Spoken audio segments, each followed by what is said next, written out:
কিছু মানুষকে জাহান্নামের জন্য তৈরি করা হয়েছে, তাদের জন্মই হয়েছে জাহান্নামের জন্য। সেই কপাল পড়া দুর্ভাগা মানুষদের তিনটা মার্কা আছে, তিনটা আলামত আছে। এর প্রথমটি হলো তাদের অন্তর আছে, এই অন্তর দিয়ে তারা কত কিছু চিন্তা করে, কত কিছু ভাবে, কিন্তু তারা এই অন্তর দিয়ে যা তাদের ভাবা উচিত, এই অন্তরে আল্লাহর ভয় তাদের জাগ্রত হয় না, তাকওয়ার চেতনা তাদের অন্তরে নাই। এই অন্তর দিয়ে হক এবং বাতিলকে পার্থক্য করা, সত্য এবং অসত্যের মধ্যে পার্থক্য করার মতো কোনো যোগ্যতা নাই।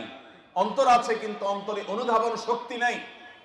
এই অন্তর যদি কারো থাকে তাহলে লক্ষণ খারাপ। কারোর চোখ আছে, এই চোখ দিয়ে সে অনেক কিছুই দেখে, কিন্তু যা দেখা দরকার তা সে দেখে না। এই চোখ দিয়ে সে কোরআন দেখে না।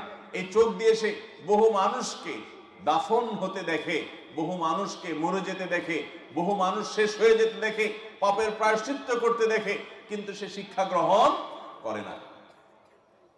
এবং জাহান্নামের জন্যই তৈরি হয়েছে যে মানুষগুলো, তাদের তৃতীয় মার্কা হলো যে তাদেরকে আল্লাহ তাআলা শ্রবণ শক্তি দিয়েছেন, তাদের কান আছে, এই কান দিয়ে তারা কোরআনের কথা শুনে, হাদিসে রাসূলের কথা শুনে, সুন্নাহর কথা শুনে, আল্লাহর আদেশ এবং নিষেধের কথা শুনে, এবং কোন কাজের পরিণতি কি হবে সেগুলো সব সে শুনে।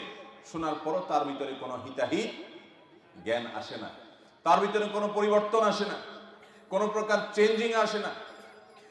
এইরকম যদি মরা অন্তর, নিষ্ক্রিয় শ্রবণ শক্তি, নিষ্ক্রিয় দৃষ্টি শক্তির অধিকারী মানুষ হয়, দেখেও না দেখার ভান করে, শিক্ষা গ্রহণ করতে না পারে, জীবনটাকে পরিবর্তন করতে না পারে, তাহলে এই মানুষগুলো